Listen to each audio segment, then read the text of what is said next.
존경하고 사랑하는 서구민 여러분, 국민과 함께 호흡하며 국민의 행복한 일상을 위해 발로 뛰고 있는 의회를 만들고 계시는 전승일 의장님과 동료 의원님들, 그리고 함께 서구 내 곁에 생활 정부를 위해 애쓰고 계시는 김희광 청장님과 공직자 여러분, 광천동, 유덕동, 치평동, 상무일동, 동천동을 지역구로 두고 있는 더불어민주당 오광록입니다.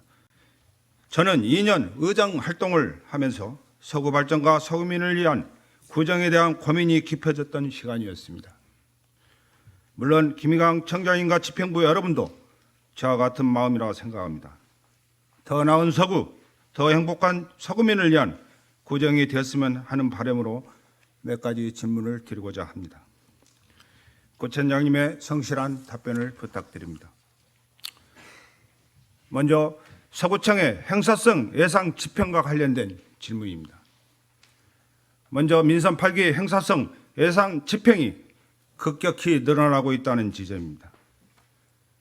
지방재정 공시에 따르면 행사 축제성 경비는 2019년 19억 5,500만 원, 2020년 11억 9,800만 원, 300만 원, 2021년에는 18억 2,700만 원, 2022년에는 23억 8,404만 원입니다. 23년에는 36억 5,800만 원으로 13억가량이 증가했습니다. 질문하겠습니다. 구청장님이 이런 행사성 경비의 급격한 증가에 대해 어떻게 생각하십니까?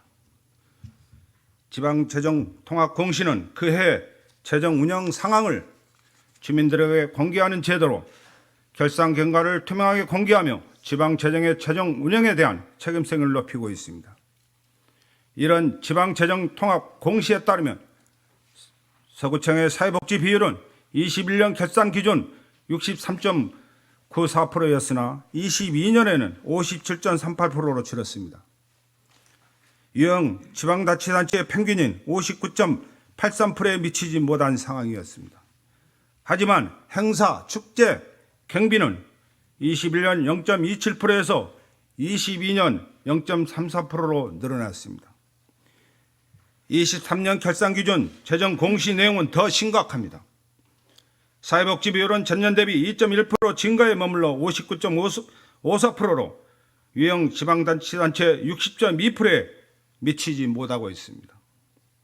하지만 행사, 축제, 경비는 전년 대비 53.4%가 증가했습니다. 비율은 유형 평균인 0.33%보다 높은 0.51%에 달합니다. 질문하겠습니다. 재정 운영에서 사회복지 비율은 떨어지고 그대로인 반면에 행사, 축제, 경비는 늘어나고 있는 구정 살림에 대해 어떻게 생각하십니까? 요즘 지역에 가면 여기저기 행사가 너무 많아 힘들다는 아우성이 많은 얘기를 듣고 있습니다. 언제부턴가 주민이 객이 되고 행정이 주가 되는 행사가 진행되고 있습니다. 강사도, 초대, 가수도 주민들의 의견이 반영되기보다 행정이 주도하는 모양새입니다. 다시 질문하겠습니다. 주민이 동원의 대상이 되어버린 서구의 각종 행사에 대해 구청장님은 어떻게 생각하십니까? 대표적인 행사성 사업인 서창억제축제와 도심성 문화예술축제 두 가지를 사례로 말씀드리겠습니다. 22년부터 24년까지 예산을 살펴보았습니다. 먼저 서창억제축제는 22년 3억 7,800만 원, 23년 3억 9,200만 원이다가 24년에는 4억 6천만 원으로 증가했습니다. 시비 지원은 2억 5천만 원으로 동일하나 우리 구비 부담액은 2억 1천만 원가량으로 상승했습니다. 두 번째는 도시성 문화예술축제 운영입니다. 20년에서 22년까지 1억가량의 예산으로 운영됐던 사업이 23년 갑자기 힐링음악회라는 사업이 추가되어 도심성 문화예술축제는 8천만 원, 힐링음악회는 7,300만 원 신규 편성되었습니다. 24년에는 힐링음악회 예산은 8,500만 원으로 증액되었습니다. 질문 드리겠습니다. 기존 사업 예산을 줄이고 신규로 예산을 편성하며 도심 속 문화예술 축제로도 추진할 수 있는 사업을 힐링 음악회라는 새로운 네이밍으로 만들어 추진하는 이유가 어디에 있습니까? 두 번째 말씀 질문 드리겠습니다. 덕풍동 92-2번지 농로 관련 질문입니다. 덕풍동 92-2번지는 농림축산부 소유 도로입니다. 여기는 농로임에도 불구하고 현재 농로로서의 역할을 하고 있지 못한 상황입니다. 게다가 이것은 2015년 7월 농업기반시설 목적의 사용을 허가한 사항이었습니다. 질문하겠습니다. 구청장은 혹시 덕흥동 92-2번지의 농로 실종에 대해 알고 계십니까? 현재 농업기반시설인 덕흥동 92-2번지, 덕흥동 1219번지 두 필지는 농업기반시설의 목적의 사용 승인을 통해 다른 용도로 사용되고 있습니다. 농어촌법 정비법 제23조 제2항에 따르면 제2항에 따른 사용 허가는 그 본래 목적 또는 사용에 방해가 되지 아니한 범위에서 하여야 한다. 이 경우 농업 생산 기반 시설 관리자는 미리 관계 주민의 의견을 드려야 한다고 되어 있습니다. 질문하겠습니다. 구청장의 목적의 사용 허가와 관련해서 주민들의 의견 청취 등 행정 절차는 어떻게 진행되었습니까? 질문하겠습니다. 2015년 4월 사용협의는 덕흥동 1219번지와 1219-12번지인데 같은 해 7월 사용 변경 협의를 통해 1219번지와 92-2번지로 변경되었습니다. 이렇게 변경된 사유가 어디에 있습니까? 당시 변경협의 조건에 따르면 계속 점용하고자 할 때는 점용기간 만료 15일 전까지 경신 허가를 신청한다고 되어 있습니다. 질문 드리겠습니다. 협의상 기간은 2015년 12일까지인데 이후 갱신된 허가가 있습니까? 경신 신청 및 승인은 농어촌 정비법 시행령 제31조 5항에 따르면 법 23조 제1항에 따른 농업 생산 기반 시설이나 영수 목적의 사용 기간은 다음 각호의 구분에 따라 기간 이내로 한다고 되어 있습니다. 진출입로, 수도관, 배수관, 도시가스관, 송유관, 가로등, 전주 및 철도 등의 설치 등 장기간 사용이 필요한 경우 10년으로 규정하고 있습니다. 질문 드리겠습니다. 그렇다면 내년 2025년 7월에 기간이 종료되는데 향후에 어떻게 되는 것인가 살펴보시기 바랍니다. 세 번째는 행정 처리의 미숙함으로 경제적 손해를 보게 된 임대사업자들에 대한 질문입니다. 민간임대주택법에 따른 임대사업자는 민간임대주택의 임대차 기간, 임대료 및 임차인 등 대통령으로 정하는 임대차 계약에 관한 사항을 임대차 계약을 체결한 날 또는 임대차 계약을 변경한 날로부터 3개월 이내에 구청장에게 신고 또는 변경 신고를 하도록 되고 있습니다. 이를 신고하지 아니한 자는 1천만 원 이하의 과태료를 부과하도록 되어 있습니다. 이는 등록 사업자의 체계적 관리 및 임차인 권리 보호를 위한 정부의 시책이었습니다. 하지만 국토교통부에서 2020년 2월 점검 기반을 확보하기 위해 임대차 계약 신고 또는 변경 신고를 이행하지 않는 민간 임대 사업자에 대해 2020년 6월 30일까지 한시적으로 자진 신고 기간을 운영, 기간 내 자진 신고 시 해당 과태료를 감면해 주겠다고 했습니다. 국토교통부의 계획에 따라 광주 광역시도 이에 따른 문서를 각 자치구에 하달했습니다. 질문 드리겠습니다. 구청장님, 이 문서는 어떤 내용이었으며 이러한 국토해양부의 지침에 따라 자체 계획이 수립되었습니까? 또 질문 드리겠습니다. 그렇다면 과태료 부과가 면제되는 자진 신고 관련한 행정 처리는 어떻게 되었습니까? 국토부가 이래 발송을 하라는 것은 대상자가 이 제도를 알 수 있도록 행정으로서 역할을 다하라는 것이었습니다. 어떻게 보면 우리 서구청은 그것을 방기함으로써 문제가 생겼다고 생각합니다. 2023년 광주광역시 종합 감사 결과 주택가는 2020년 민간 임대주택법 위반 의심자에 대한 조사 업무 서울로 주의 요구를 받은 사항이 있습니다. 질문드리겠습니다. 구체장님, 종합 감사 지적 사항은 어떤 내용이었으며 감사 지적 사항 결과에 따른 처리는 어떻게 되었습니까? 구체장님, 이번 감사 지적의 핵심은 민간 임대주택법 위반 의심자에 대한 서구청의 조사 업무 서울이었습니다. 조사 업무 서울에 대한 잘못은 빠진 채 향후에 어떻게 행정 업무를 하겠다는 계획은 빠진 채 가태료 처분 계획만 수립한 것인데 구민의 피해를 최소화할 수 있는 구제 방안에 대한 고민조차 없이 가태료 처분을 한 것이 최선이었습니까? 질문드리겠습니다. 자진 신고를 적극적으로 안내하지 않은 서구청의 행정 처리로 구민이 피해를 보는 이 상황에 대해 어떻게 생각하십니까? 지금까지 구정질문을 경청해 주셔서 감사합니다. 오광로 의원님께서 질문하신 3개 사항에 대해 차례대로 답변 드리겠습니다.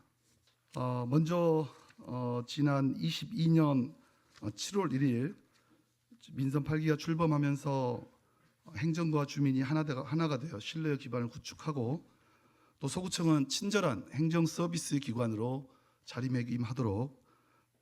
자리매김하고자 노력해왔다는 점, 그를 통해 또 자발적인 주민 참여 확대를 통해서 진정한 주민자치를 실현하고자 합니다.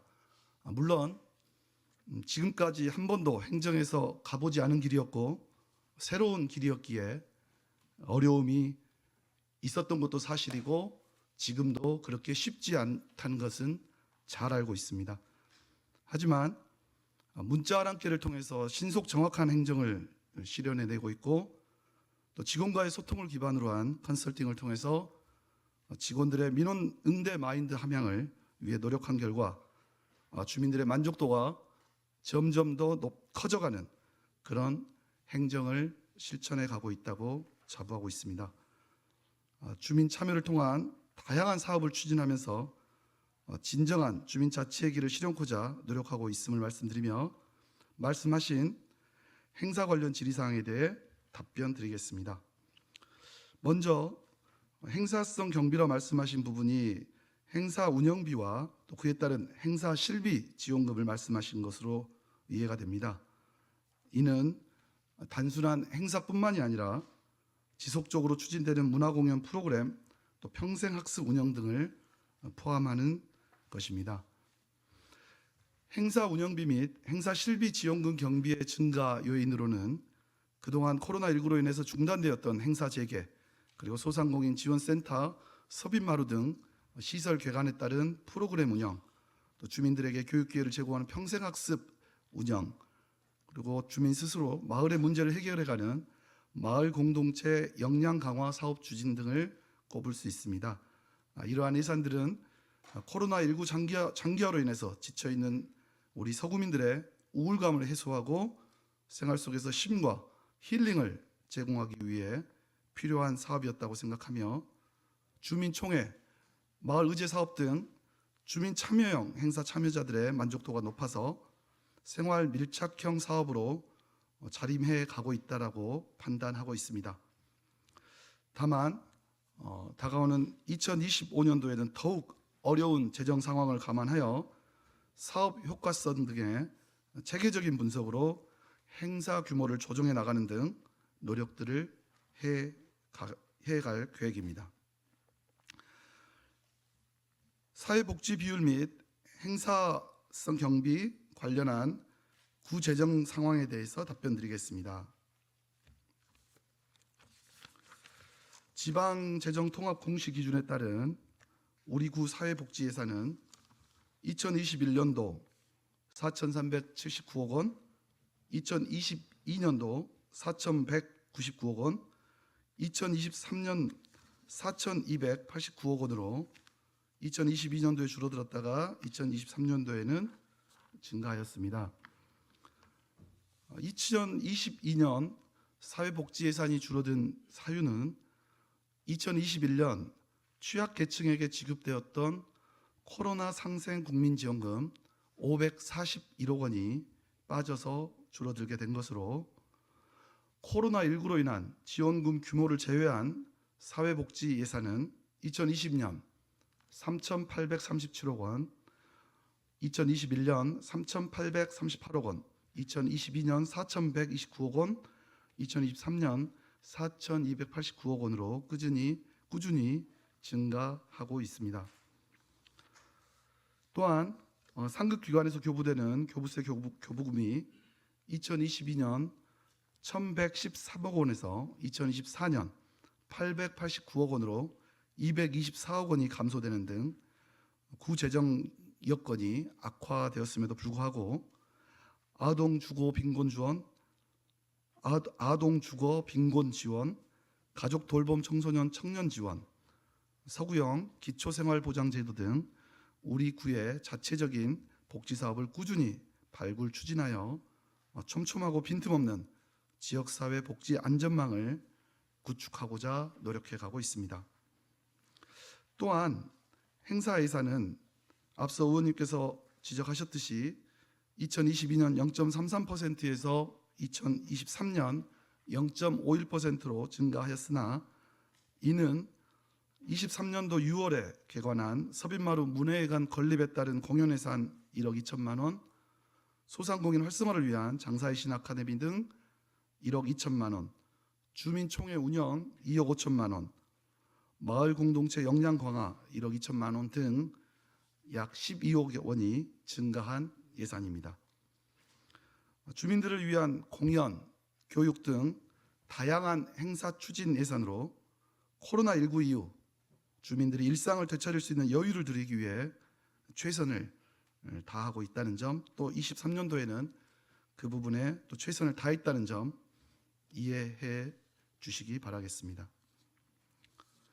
다음 행사 시 주민 동원과 관련하여 답변 드리겠습니다. 의원님께서 질문에 행사가 많아 힘들다는 주민 의견이 있다라고 말씀을 주셨는데, 이건 정말 선출직 공직자들의 숙명이자 숙제라 생각합니다. 다양한 또 엄청 많은 주민들의 의견들 수렴하는 과정 속에서 이런 의견 저런 의견들이 많이 도출될 텐데요. 과연 어떤 의견이 더 다수의 의견이고 어떤 의견이 더 공익적인 판단에 공익적인 결정을 내리는 데 더 도움을 줄지는 사실은 그 당시에는 알기가 또 쉽지 않은 것 또한 사실입니다만, 어떤 방향으로 우리가 계획을 수립하고 정책을 추진해야 될지에 대한 많은 검토, 고민하고 있습니다. 이런 문제는 특히 주민과의 활발한 소통을 통해서 저는 해결할 수 있다고 생각하기 때문에 주민들의 의견을 적극 반영하여 사업을 추진해 가고 있고 앞으로도 추진해 나아갈 생각입니다. 그래서 기존에 동활동, 마을활동을 열심히 하셨던 분들만의 의견이 아닌 새로운 조직들, 새로운 주민들이 더 많이 참여해서 함께 할 수 있는 진정한 주민자치를 실현하기 위해서 노력하는 중이다라고 이해해 주셨으면 좋겠고요. 만약에 의원님께서 주민을 동원했다라고 그런 말씀하신 그런 행사가 어떤 행사인지를 알려주시면 제가 민선 8기 와서 절대로 소수가 하더라도 주민 동원을 하지 말라라고 그렇게 얘기를 했었는데, 어떤 직원들이 주민을 동원했는지 철저히 조사를 통해서 시정 조치하도록 하겠습니다. 민선 8기 출범 이후 일관되게 반영했던 사업 추진의 기조는 보여주기식 주민동원 행사가 아니라는 것은 우리 직원들은 아마 상당히 알고 있으리라고 생각을 했었는데, 아직도 그 기조를 정확히 이해하지 못한 직원들이 있다면 이번 기회를 통해서 정확히 이해할 수 있도록 최선을 다하겠습니다. 또한 서구 아카데미 등 또 도서관에서 하는 이 저자와의 대화 등 여러 가지 교육을 추진하면서 지역에서 만나보기 힘든 수준 높은 문화 공연과 명사들의 강연들을 기획했었고, 이는 행정기관에서 추진하는 행사의 다양한 시도라고 생각하며, 또 품격 있는 행사를 즐기시는 분도 계셨지만 대중성 있는 음악, 좀 더 익숙한 분들과의 그런 강연을 더 선호하시는 분도 계시다는 것 역시 잘 알고 있습니다.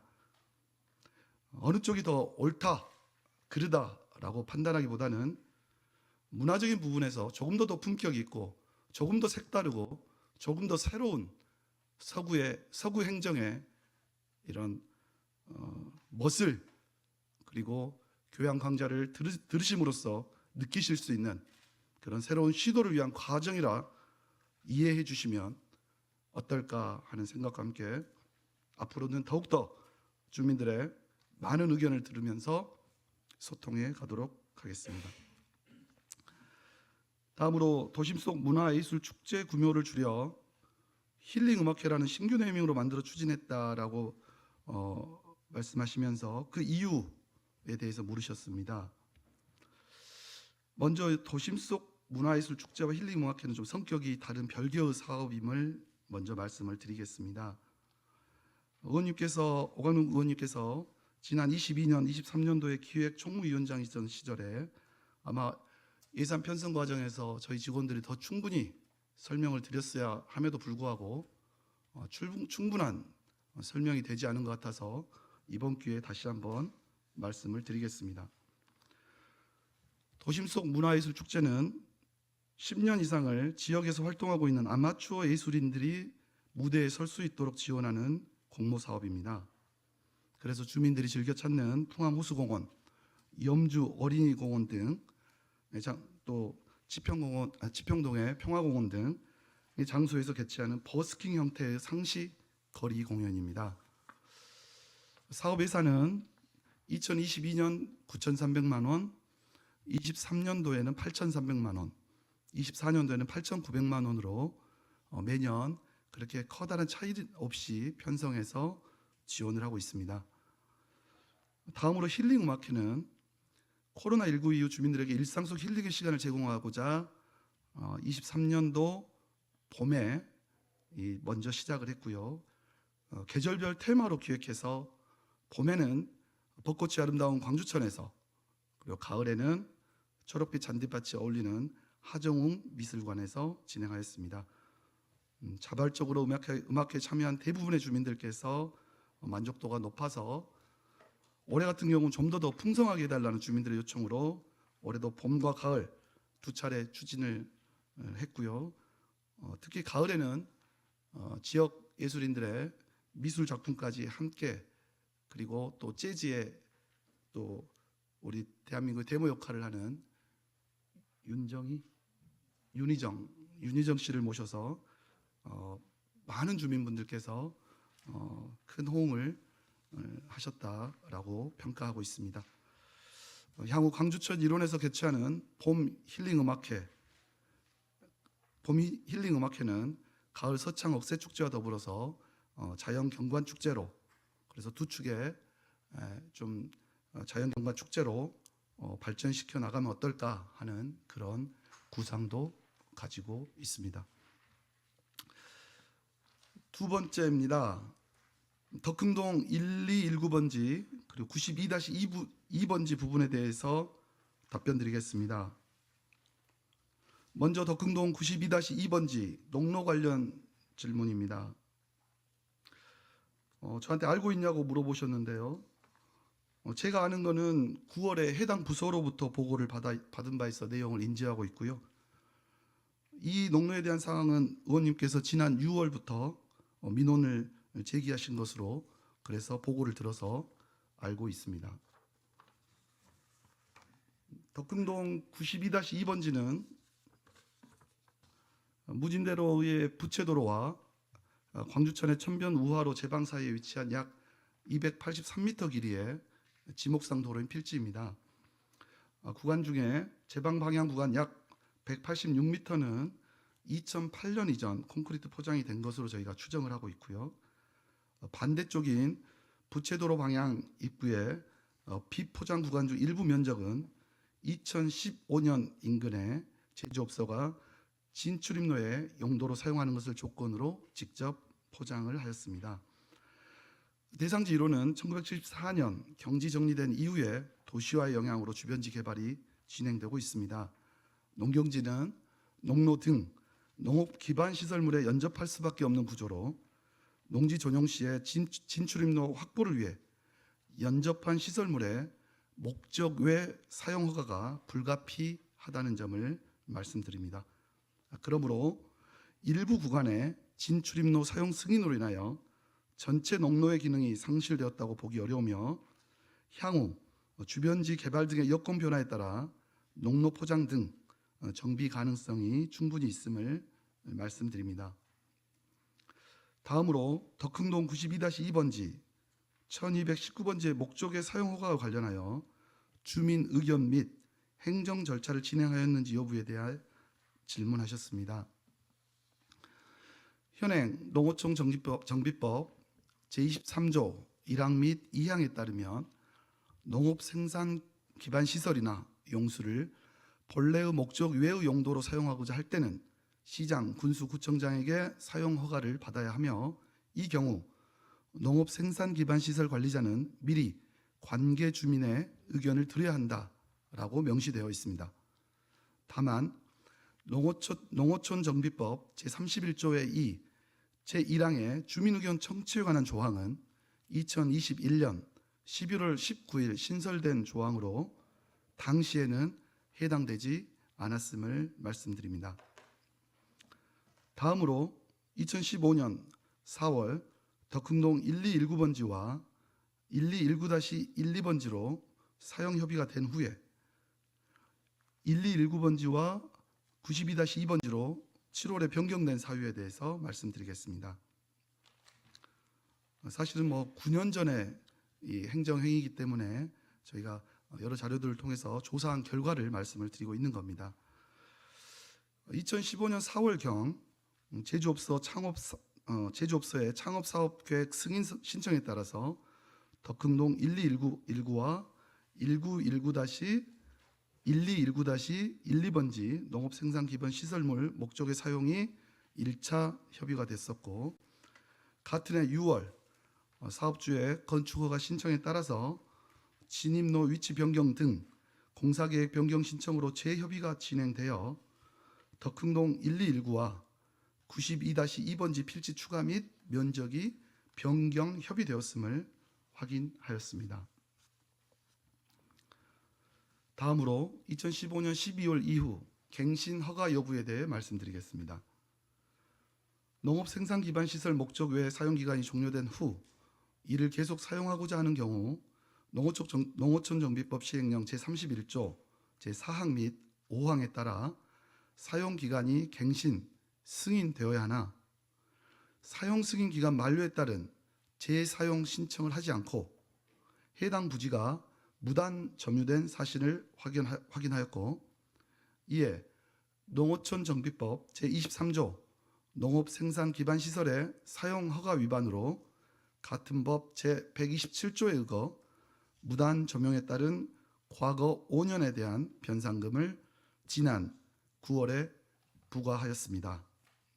그렇지만 2015년 12월 당시에 국유재산이 사용 목적에 맞게 선량하게 관리되도록 권리 보존에 필요한 조치를 이행했어야 함에도 불구하고 그렇게 하지 못한 점에 대해서는 안일한 대처였다고 생각합니다.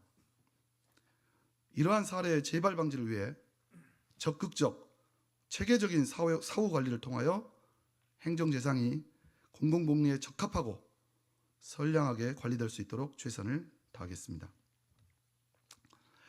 마지막으로 농어촌 정비법 시행령에 따라 내년 7월에 사용허가 기간이 종료된 후 향후 계획에 대해 답변 드리겠습니다.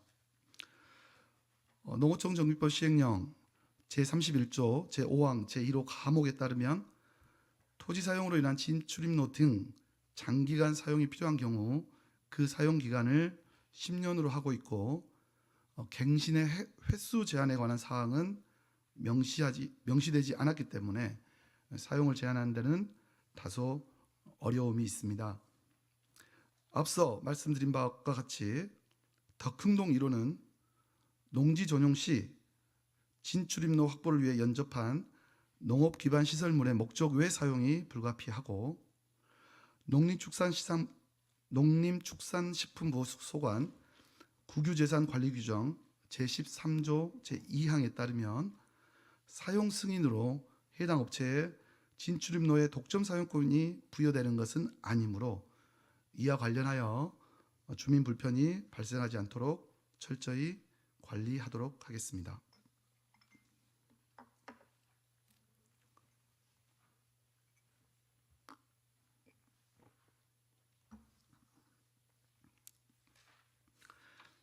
네, 세 번째입니다. 민간 임대주택 사업자 관리 감독 관련하여 답변 드리겠습니다. 먼저 2020년 국토교통부의 등록 임대주택 관리 강화 방안 후속 조치 관련해서 광주광역시에서 자치구로 시달한 문서 내용 및 자체계획 수리 여부에 대한 답변입니다. 해당 문서는 등록 임대사업자의 체계적인 관리를 위해 등록 임대사업자 의무 위반 합동점검 추진계획에 관한 사항으로 등록 임대주택 위반 의심자에 대하여 자율 시정 기회를 부여하기 위해 한시적으로 자진 신고 기간을 운영한다는 내용입니다.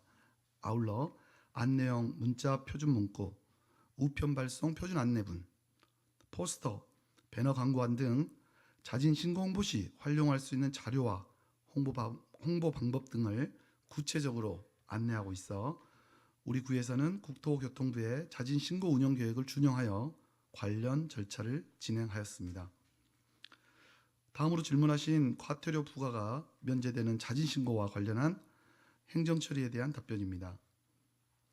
국토교통부의 운영 계획에 따라 임대차 계약 자진 신고 기간인 지난 2020년 3월부터 6월까지 홈페이지에 안내용 팝업, 그리고 배너를 신설하고 포스터 제작, 또 행정복지센터 등에 배포를 하였으며 문자 메시지는 4월 5,890건, 5월 2,194건 등 총 3회에 걸쳐 발송하는 등 임대주택 위반 의심자의 자진 신고를 유도하고자 적극 노력하였으며 그 결과 4개월간 약 3,325건의 임대차 계약 신고를 처리하였습니다.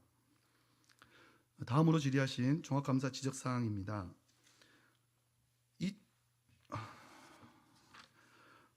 2023년 광주광역시 종합감사에서 지난 2020년 국토교통부로부터 민간 임대주택법 위반 의심자 자료를 제공받고도 임대사업자 181명의 미신고 임대주택 612건에 대해 소명 자료 요청 등 위반 행위 여부 조사 및 과태료 부과 등 행정 처분을 하지 않은 것에 대한 지적을 받았습니다. 정확히 지적받은 사항이 소명 자료 요청, 위반 행위 여부 조사, 그리고 과태료 부과를 하지 않는 등의 행정 처분을 하지 않았다는 것을 지적을 받았습니다. 그리고 조치할 사항으로는 첫째, 민간임대주택법 위반 의심자 181명에 대해서 위반 행위 여부 등을 조사하는 방안을 마련하고, 둘째, 유사한 사례가 재발하지 않도록 관련 업무를 철저히 하며, 셋째, 관련자에게는 징계 조치를 취하라는 내용이었습니다. 그래서 감사 처분에 대한 처리 결과로는 첫째, 민간임대주택법 위반 의심자로부터 제출된 소명자료를 검토하여 181명 중에 69명은 위반 제외 대상으로 분류를 하였고 112명에 대해 과태료를 부과하였으며, 둘째, 재발방지 대책의 일환으로 2023년 6월부터 임대차 계약이 종료되는 1개월 전 신고 의무를 안내하는 문자 알림 서비스를 실시하고 있으며, 셋째, 광주시에서 요구하는 대로 관련자에게 징계 조치하였습니다. 당시에 징계는 훈계였다는 말씀까지 덧붙입니다. 그리고 2023년 10월 종합감사 관련 우리 구에서는 민간임대주택법 위반 의심자 처분 계획을 수립하고 위반 의심자 181명에 대하여 소명 자료 제출을 요구한 바 있습니다. 위반자에게는 과태료 부과 절차가 진행되었고 자진 신고 관련 사항을 인지하지 못한 대상자에 대한 구제 방안을 강구하면서 2024년 1월 8일 국토교통부로 질의하여 자진 신고 관련 사항을 제대로 인지하지 못한 대상자에 대해서 구제를 좀 해달라라는 취지의 구제가 가능한 여부에 대한 부분을 국토교통부에게 질의하였으나 열흘 후 1월 18일 회신 결과 과태료 부과는 불가피하다라는 회신을 받았습니다. 마지막으로 질의하신 자진 신고를 적극적으로 안내하지 않은 서구청의 행정 처리로 인하여 구민이 피해를 입은 상황에 대해 답변드리겠습니다. 2020년 3월부터 6월까지 자진 신고 기간을 운영하는 동안 국토교통부의 지침에 따라 모든 홍보 수단을 시행토록 노력했어야 했습니다. 그렇지만 다른 홍보 수단은 다 시행을 했으나 우편 안내문은 발송하지 않은 것으로 확인이 됐습니다. 그래서 우편 안내문을 발송하지 않아서 관련 사항이 적극적으로 안내되지 못한 점은 2020년 당시 행정처리가 미흡했다고 사료되며 매우 아쉽게 생각합니다. 현재 임대주택과 관련한 주민들의 피해를 사전에 방지하고자 의무사항 사전 안내, 문자 발송, 관계부서 지침 홍보 등 적극적인 행정을 추진해 가고 있다라는 말씀 드리겠습니다. 오늘 구정 질문은 민원인들의 문의와 항의성 민원으로 인한 발언을 하게 되었다는 것을 말씀드립니다. 또한 형사성 경비에 대한 것은 너무나 범위가 크기 때문에 추후 제가 상임위에서 다루도록 하겠습니다. 그럼 문화경제국장님 나오시기 전에 모니터 한번 올려주세요.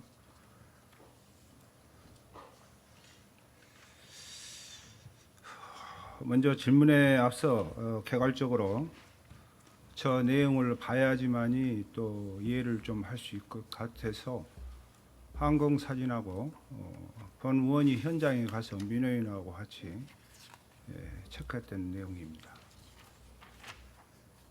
지금 저 정경이 위에 공장동이 있어요. 그 앞에 지금 노란 선으로 이렇게 쳐놨습니다.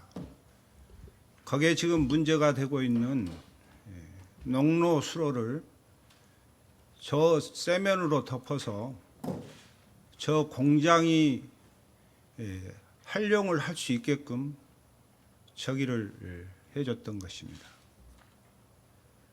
지금 중앙에 청색하고 회색선이 건물 앞에까지 멈춰져 있는데 그거 모니터를 보면 왼쪽에 초록색의 지적들을 보면 똑같은 형태입니다. 그리고 쭉 나와 있습니다.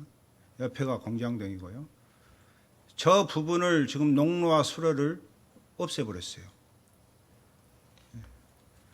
그리고 오른쪽에 본 의원 얼굴에 나온 쪽에 동그라미로 표시되어 있는 게 정문 쪽에 지금 수로가 기능을 상실하고 그 위에 컨테이너 가건물, 적재물이 많이 쌓여 있습니다. 아마 어제부론가 뭐 저걸 치웠다는 얘기를 들었는데 그보다 더 심각한 것은 지금 저 컨테이너 뒤쪽에가 수로가 있었어요. 농로하고.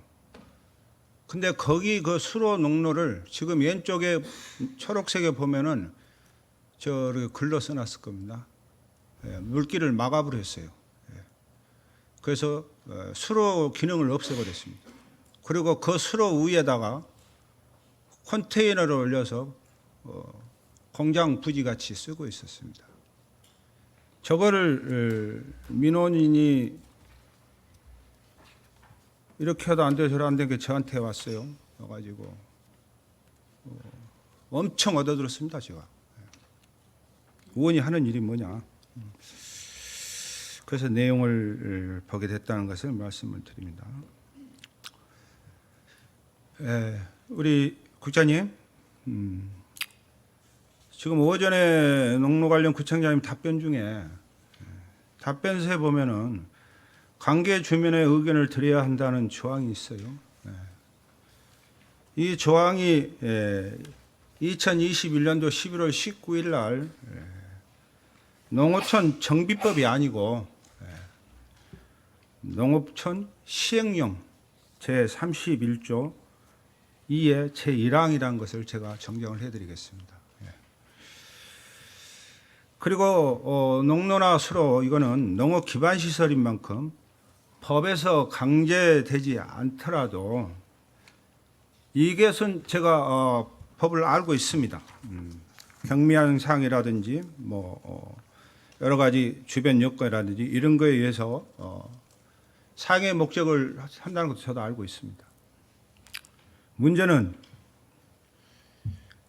이 피해 주민이 수년 동안 지금까지 이거를 재산권 행사를 못한다고 생각을 해보세요. 과연 이것이 경미한 사항이 되겠습니까? 그래서 주민의 재산권 행사에 대한 피해가 예상되는 사용 허가를 하거나 사용 허가를 변경할 때는 주변 주민들의 의견을 듣는 과정이 있어야 한다고 생각하는데 우리 국장님 어떻게 생각하십니까? 네, 문화경제국장 정은합니다. 먼저 저희 부서에서 행정 업무를 미흡하게 한 부분에 대해서는 먼저 사과의 말씀을 드립니다.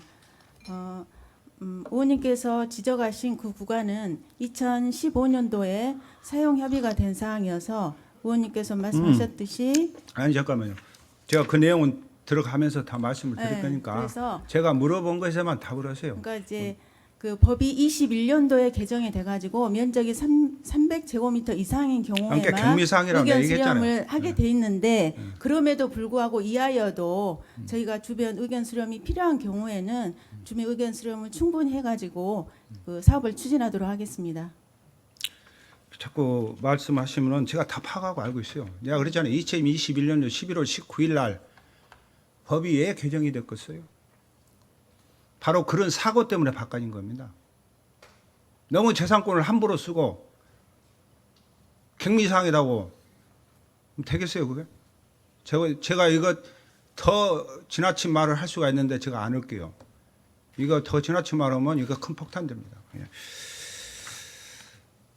그다음에 2015년 12월 12일 이후로 사용 협의체가 경신 허가를 하기로 됐어요. 갖고 했는데 11월 그러니까 4월에 해가지고 그 다음에 12월 이후 경신 허가가 없다고 했어요. 그러면은 목적의 사용 기간 만료 후 연장 신고를 해야 되는데 현재까지 안 하고 있죠.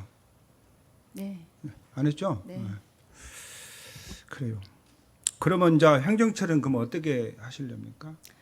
지금 의원님께서 지적하셔가지고 2015년 12월에 종료가 되고 그 이후에 재신청을 해가지고 재사용 승인을 해줬어야 되는데 그 업체에서도 신청을 하지 않았고 우리도 신청하라고 독려하지 않은 부분은 저희들이 미흡했다고 판단을 하고 그 사실을 확인하고 5년간 그 무단 점유에 대한 변상금을 지난 10월 11일 날 1,730원을 부과하였습니다. 그 부분도 제가 말씀드릴게요. 늦게나마 그렇게 하는 것에 대해서는 잘 하셨는데요. 말씀하신 대로 점유자는 2016년부터 현재까지 8년 동안 무단 점유를 하고 있었어요. 그래서 24년 9월에 방금 국장님 말씀하신 대로 변상금을 과태료 부과를 했습니다. 지금 그러면 국가재정법 제96조 1항에 금전의 급부를 목적하려는 국가의 권리로서 시효에 관하여 다른 법률의 규정이 없는 것은 5년 동안 행사하지 않으면 시효로 인하여 소멸한다 이렇게 되어 있어요. 그러면 이 내용에 보면은 8년을 무단점유했어요. 그러면 5년을 넘어버렸는데 나머지 3년은 그러면 어떻게 되는 거죠? 그러니까 저희도 이제 진짜 인지해가지고 부과를 했어야 되는데 그 놓친 부분에 대해서는 죄송하게 생각하고 인정하시죠. 예, 예, 예. 국가재정법에 이제 5년만 소급하게 돼 있어서 부득이 5년만 예, 알고 구했습니다. 있습니다. 예.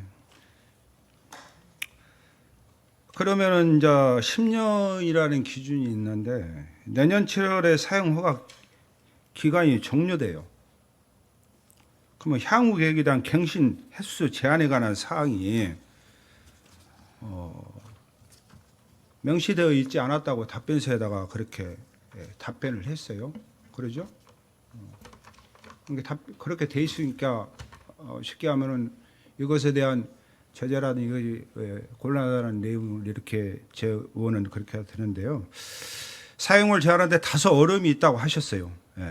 농어촌법, 농어촌 정비법 시행령 제31조 제5항 가목에 따르면 토지 사용을 위한 진출업료 및 장기간 사용이 불편한 경우 10년 이내로 한다 이렇게 돼 있어요. 방금 말씀하신 대로 10년이라 하는데 갱신 횟수가 제한이 있기 때문에 어렵다는 말이 있습니다.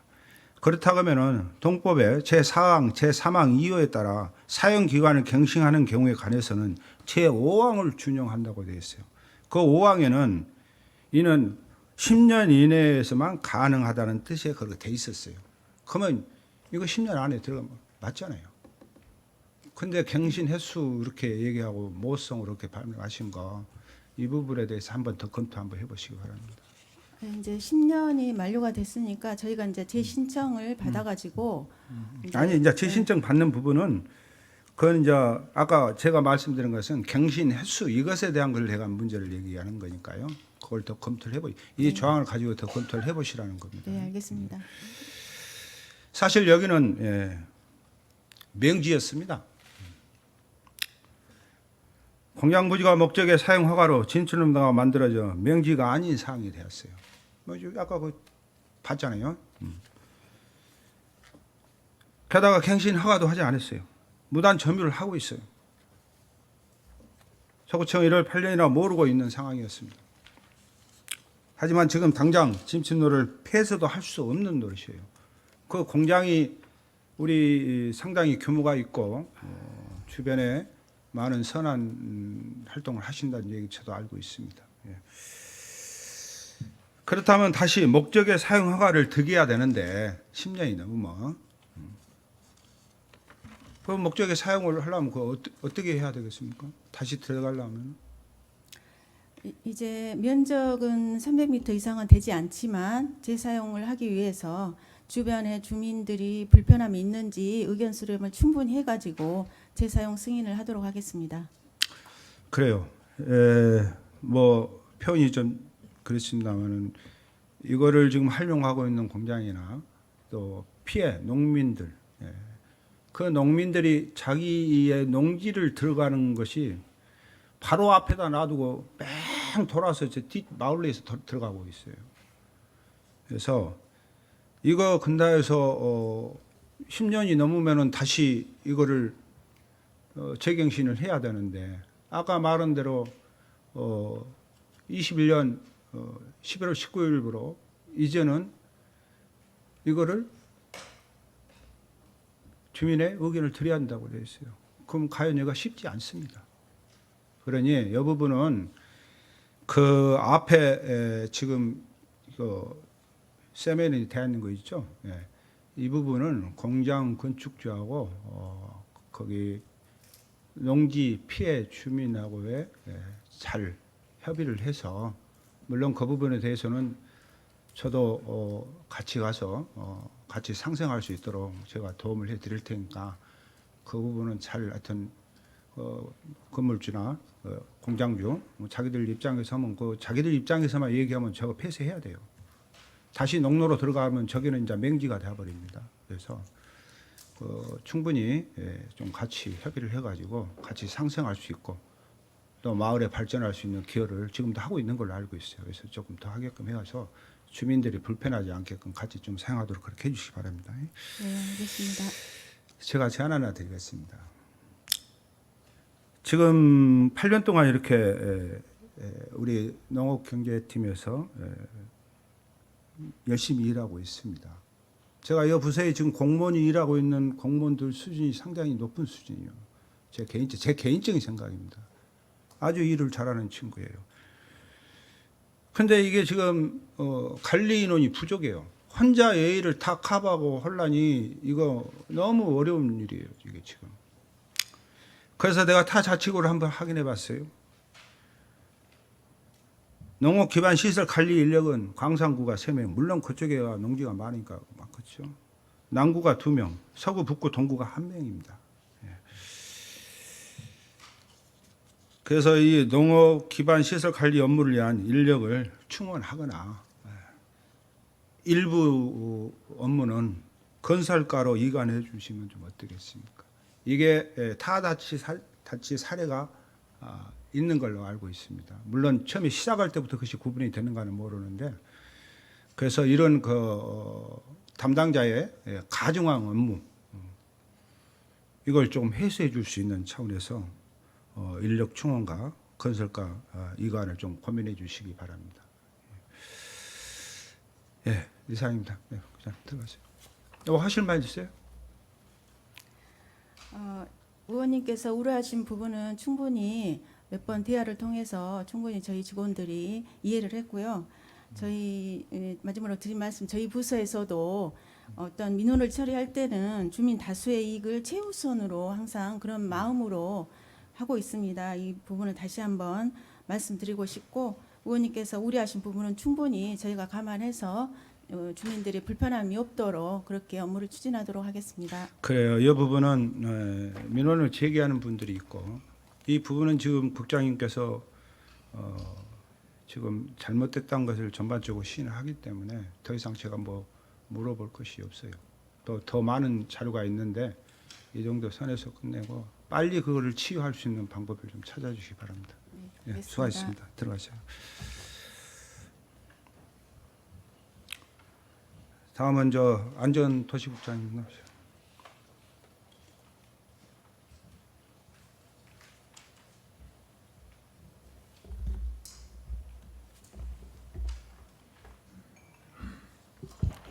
안전도시국장 임정식입니다. 우리 국장님 퇴직이 얼마 안 남았죠? 네, 그렇습니다. 고생하십니다. 아까 우리 그 청장님 답변에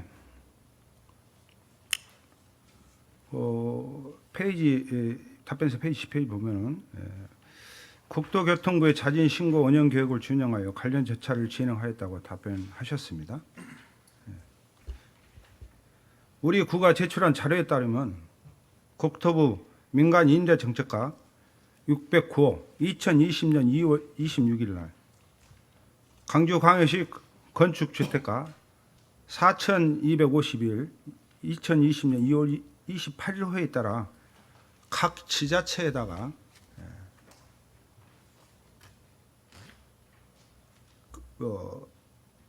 위반 의심자들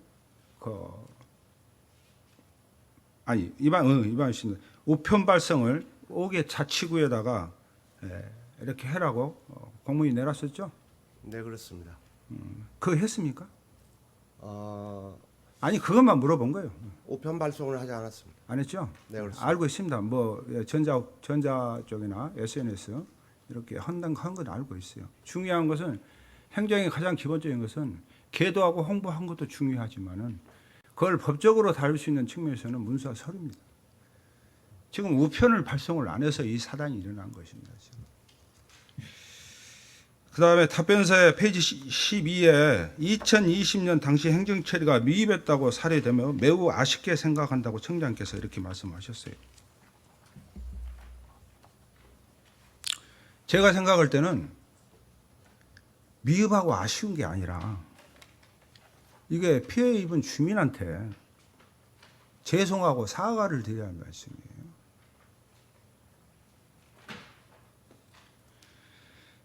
이에 따라서 시 종합감사, 네, 이게 제가 들어가기 전에 조금 이해를 돕기 위해서 한번 말씀을 드릴게요. 이 문제를 제가 다루게 된 것은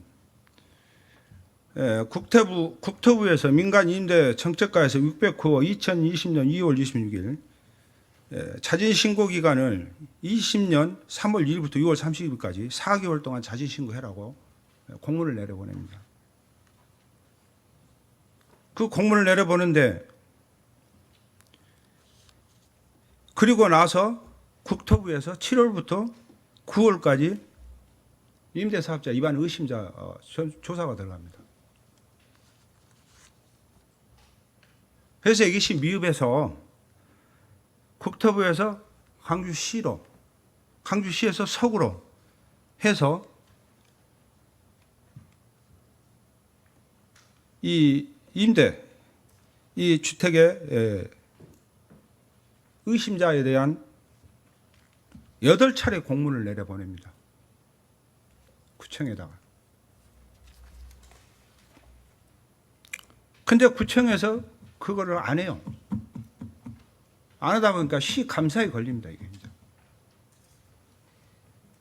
그 시 감사에서 걸려서 시 감사위원회 14,718호 23년 11월 28일 종합 감사 결과 통보가 내려옵니다. 그래서 서구 위반 대상자 처분 계획 수립을 그때서 서구가 하는 겁니다. 그래가지고 가태를 부과를 해요. 계도 기간이 충분히 있는 것을 다 놔두고, 그래서 23년 11월에 부과하고, 처분 계획 검토 보고 확정을 24년 1월에 확정을 합니다.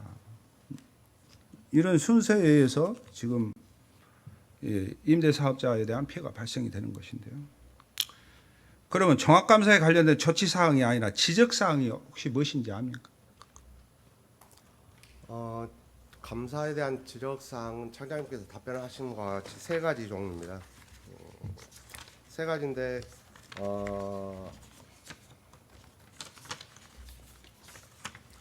첫째는 위반 의심자 181명에 대해서 위반 행위에 대해서 조사하는 방안을 마련하고, 두 번째는 재발 방지 대책을 마련해라. 그리고 세 번째는 관련자에 대해서 징계 조치하라, 이렇게 돼 있습니다. 그렇죠. 네.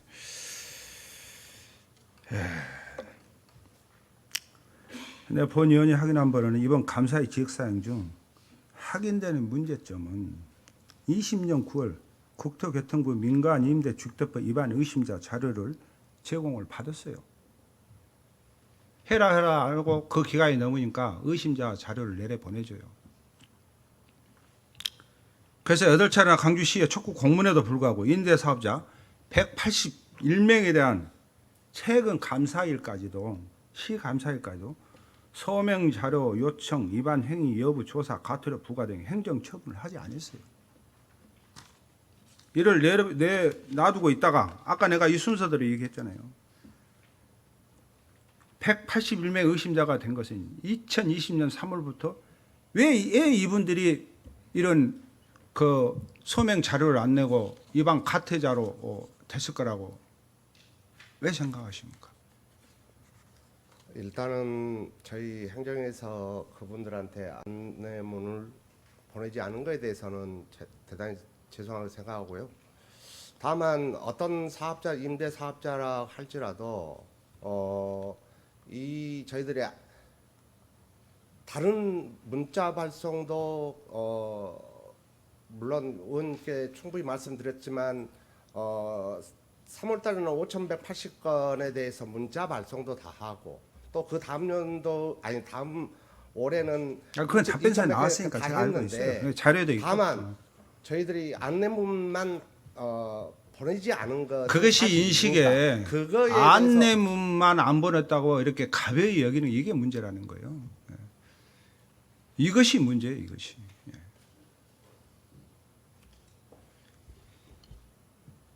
2020년 3월부터 6월까지 있었던 181명의 위반자가 생산됐다는 것은 2020년 3월부터 6월까지 자진 신고 기간이 있었어요. 그 기간에 우리 구청에서 업무가 소홀했다는 겁니다. 그래서 감사의 업무 소홀이라는 것이 나온 겁니다. 자진 신고에 대한 행정청에서 의무를 다하지 않고 서구청에도 책임이 있다는 겁니다. 이것은 계도의 의무를 다하지 않는 것의 1차적 원인이 있어야 결과가 있는 거 아니겠습니까? 네, 맞습니다. 그렇죠? 이 원인 제공을 서구청에서 했다는 거예요. 뭐 국장님 뭐 시원하게 답변하시니까 더 이상 묻지는 않겠습니다.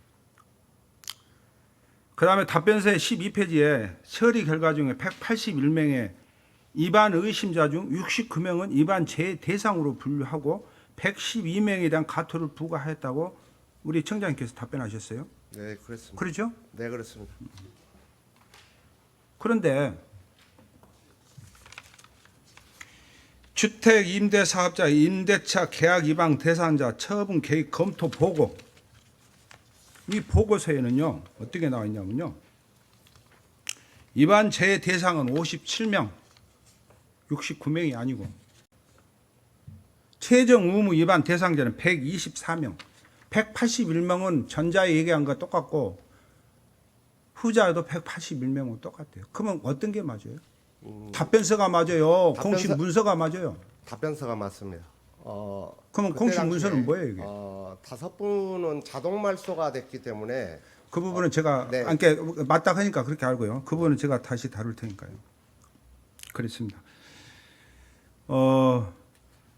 지금 아까 그 수치에 대한 것은 물론 답변서 자료가 맞다 하면은 저는 지금 공문이나 이런 것을 보고 분석을 하고 하기 때문에 이건 의원한테 자료를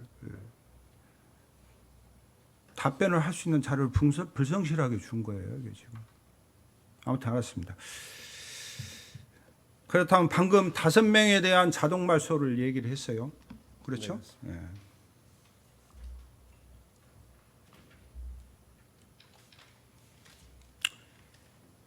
이 자동 말소라는 것은 우리가 행정적으로 봤을 때 보통 기간이 어떻게 됩니까? 이분들이 임대 기간으로 해서 할 수 있는 기간이 과거에 하고 지금하고는 다른데 10년인데 지금 현재는 10년이 되면 자기 변경을 해서 자기가 계속 해야 됩니다. 근데 그게 10년이 지난 사람들은 말소가 되는데, 그 우리가 지금 2020년 3월부터 6월까지 자진 신고를 하고 나서 그 기간이 지날 때 우리가 124명을 했는데, 그 중에 그 위반 행위자에 대해 조사하는 과정에 그분들이 그 기간에 포함되는 겁니다. 그래서 5번은 자동적으로 말소되는 걸로 알고 있습니다. 네, 자동 말소 기간을 제가 물어본 거예요. 왜 그러냐면 답변이 그렇게 왔으니까 제가 물어본 겁니다. 이 답변의 자동 말소로 인해서 피해자가 발생이 됐기 때문에 제가 물어본 거예요, 지금.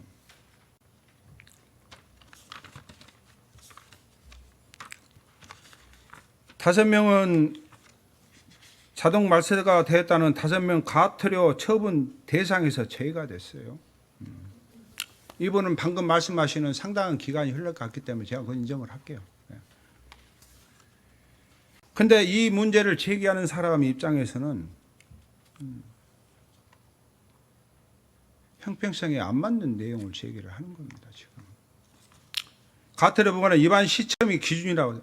우리 구장님, 과태료를 내면 그 사람이 위반했을 때를 기준점으로 잡습니까?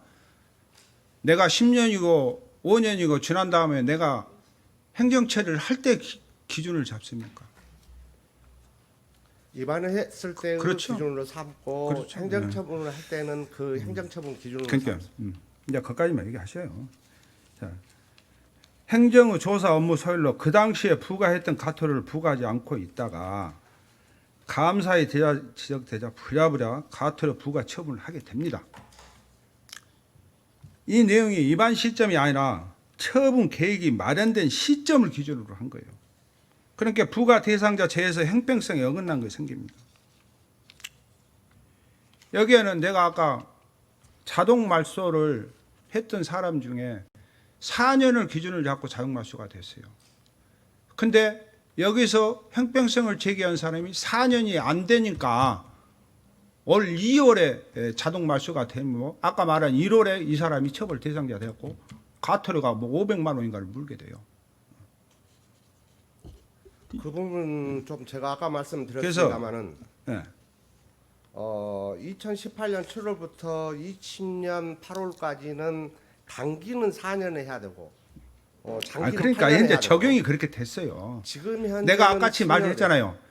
아까 5명에 대한 것은 뭐 10년 이상 돼가지고 그분 자동 말소 되는 것은 네. 내가 이해를 한다고 그랬잖아요. 예. 지금 내가 말씀드린 것은 4년을 적용을 했을 때 그것에 대한 형평성에 대한 문제가 있었기 때문에 이것이 제기가 됐던 거라. 이 말씀 내가 분명히 했잖아요.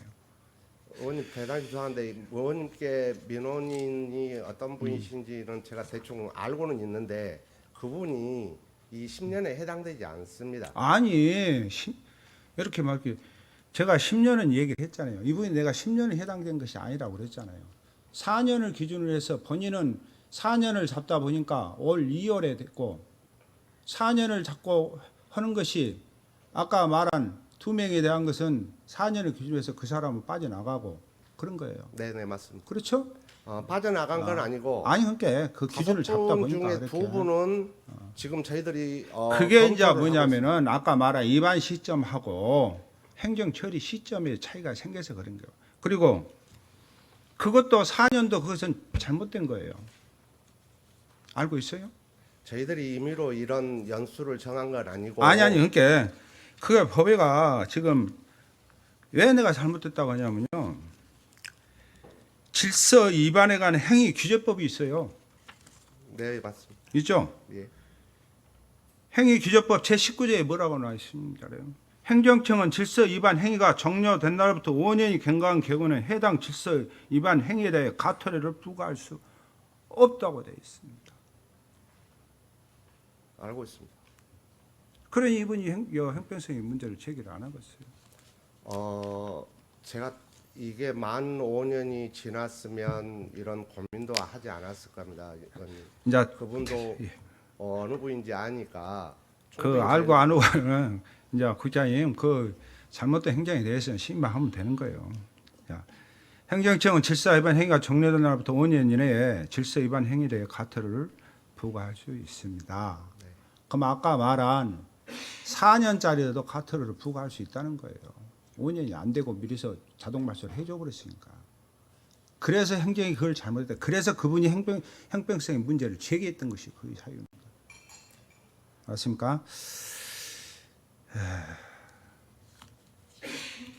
뭐 하실 말 있어요? 아니 사실 저희들이 이 원인이 발생되는 거에 대해서 저희들도 저도 공직자로서 좀 책임감은 통감합니다. 그러나 저희들이 시 감사를 받고 그 나중의 행위에 대해서는 저희들이 똑바로 잡아야 된다라는 것이 제 생각입니다. 그래서 또 하나는 어떤 분도 민원인도 서구민이고 임대 사업자도 서구민입니다. 그래서 한 분이라도 더 구제를 저희들이 하자 해서 국토부 질의도 하고 또 어떤 소명의 기회를 줘서 조금이라도 소명이 되면 제시키자 해서 그 부분은 숫자가 본래 답변 사유가 없는데 오늘 청장님이 그 얘기한 거 제가 들었습니다. 예 그렇습니다. 청장님이 내가 충분히 그분도 답변하셨는데요. 사실 뭐 잘 하고자 하는 의미에서 청장님이 부연 설명을 하셨으니까 저 예. 말씀 안 드리는데 의원님들 질문에 대한 것을 답변서에 내용이 없는 것을 갑작스럽게 수치도 집어넣고 그렇고 하면은 저희들이 답변서라든지 이거 보고 분석해서 또 다시 질문지를 만들어내는데 자꾸 얘기하지 마세요. 그런 부분.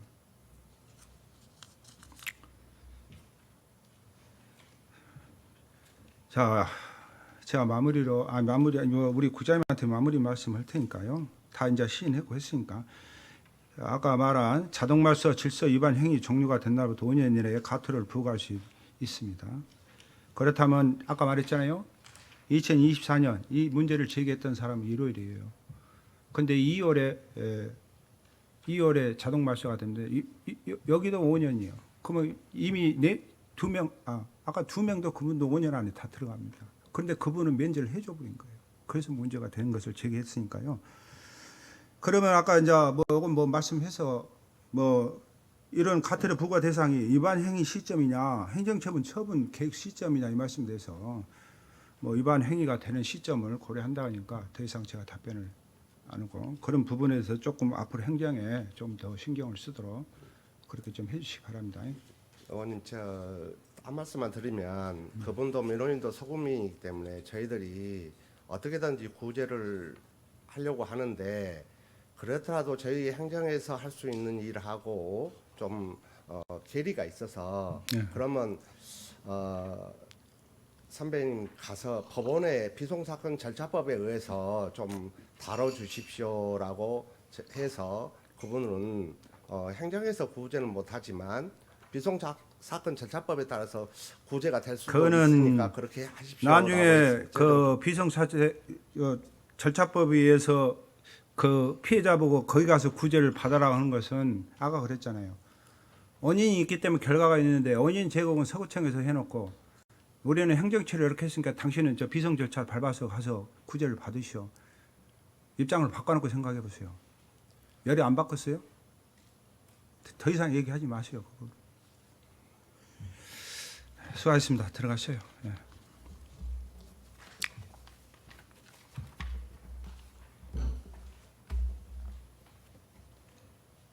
마무리 발언했습니다. 청장님 좀 앞으로 좀 나와주시기 바랍니다.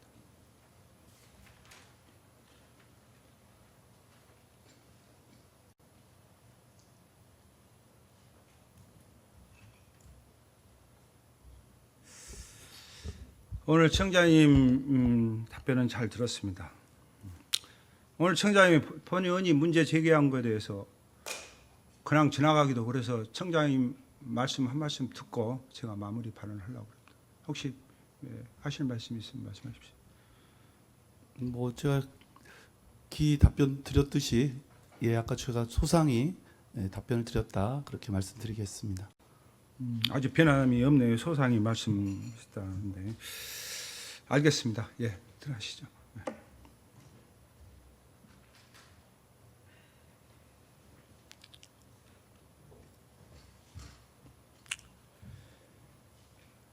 제가 오늘 구정 질문을 하게 된 것은 민원인들의 문제 제기가 있어서 저한테 항의 방문도 하고 또 현장에 불려가고 그래서 구정 질문을 준비하게 됐었습니다. 또한 행사성 실비에 대해서 최근에 서창 제축제에 참석했다 오는 길에 저도 뭐 같은 주민인데 주민들이 이런저런 얘기를 저한테 많이 얘기를 했어요. 근데 이런 부분들을 하나하나 지금 제가 구정 질문에 담을 수는 없고 제가 행감이라든지 기타 상임위에서 조금 더 심도 있게 제가 다루기는 하겠습니다. 이번 서구청의 행정 처리의 안일함을 느낄 수가 있습니다. 물론 해당 구세인 경력가나 주택가의 업무가 많고 복잡해서 집행부들의 고생이 많다는 것은 누구보다도 제가 잘 알고 있습니다. 그럼 고생스러움보다 작은 실수가 드러나는 경우가 많다는 것도 잘 알고 있습니다. 이번 구청장의 답변서 중 특히 행사성 경비에 대한 내용 답변이 참 이게 담기가 무엇이 문제냐 식의 답변을 보고 주민의 입장에서 헤아리지 못한 것 같아 안타깝습니다. 사업의 효과성 및 주민의 만족도, 수준 높은 문화 공연 제공이라고 자평하신 것은 다분히 주관적인 입장이시며 본의원 질문인 행사성 경비의 급증 즉 23년 대비 53% 징역에 대한 답변은 뭐하고? 예, 그러면 서구의회 규칙 제66조 2항 규정에 따라 일문일답 방식에 의한 보충료 경우에는 30분을 넘을 수 없습니다. 다만 의장의 허가가 있는 경우에는 20분 연장이 가능한데 연장하시겠습니까? 예. 한 5분만 주세요. 5분. 이제 마무리 들어가니까요. 네, 서구의회 회의 규칙 제66조 2 규정에 따라 일문일답 방식에 의한 보충 질문의 경우 20분 범위 내에서 연장할 수 있으므로 허가합니다.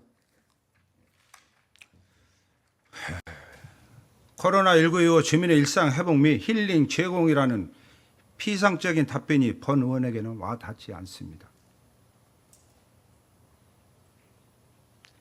또한 행사성 관련 부분에 대해서 객관적이고 자료와 수치화된 계량화된 계획이 없이 구어성 말씀으로만 들립니다. 1300 공직자 여러분, 함께 서구 내 곁에 생활 정부라는 서구청의 비전은 우리가 무엇을 중심에 둬야 할지 말해줍니다. 하지만 지금의 모습은 어떻습니까? 침수표에 노출된 마륵동 결렬이 303 집단 청원 농로가 사라진 덕흥동, 임대사업자 행정처리 미흡으로 인한 집단 가태료 발생, 감사실 이관 자료 부실 등 셀 수 없이 많습니다. 국민의 재산과 생명이 우선시되도록 행정의 목표와 방향성에 대한 명확성이 필요합니다. 지금은 국민의 안전과 생활을 돌보는 것보다 행사를 하는 것이 더 높이 평가받는 구정이 돼야 되겠습니까? 경무부서에서 아무리 힘들게 일해도 행사 몇 번 하는 부서를 따라갈 수 없다는 자조적인 목소리가 나오고 있는 현실입니다. 행사를 해야만 하는 부서와 각 동에서는 행사하느라 힘들다는 목소리가 많이 쏟아져 나오고 있습니다. 이건 아니지 않습니까? 구청장님, 국민의 곁에서 국민의 어려움과 부족함을 보살피며 그것을 해결하고 챙겨가는 것이 국민의 제일 목표가 돼야 하지 않겠습니까? 경무부서에서 일하는 공직자들이 힘들지만 그만큼의 보람을 느끼는 서구가 돼야 하지 않겠습니까? 당장의 눈에 보이는 행사보다 국민의 폐가 없도록 살펴가는 서구가 돼야 하지 않겠습니까? 이전에 집행되었거나 처리되었어도 그 사안들이 현재 진행형인 일이라면 무책임하게 답변할 일이 아니라고 생각합니다. 책임지는 행정의 모습을 보여야 하는 거 아니겠습니까? 구청장님, 이번 구정 질문을 통해 나타난 문제들이 다시는 반복되지 않도록 노력해 주시길 바랍니다. 구정 질문에 성실히 답변해 주신 김희광 청장님과 집행부에게 감사 인사를 드립니다. 경청해 주셔서 감사합니다.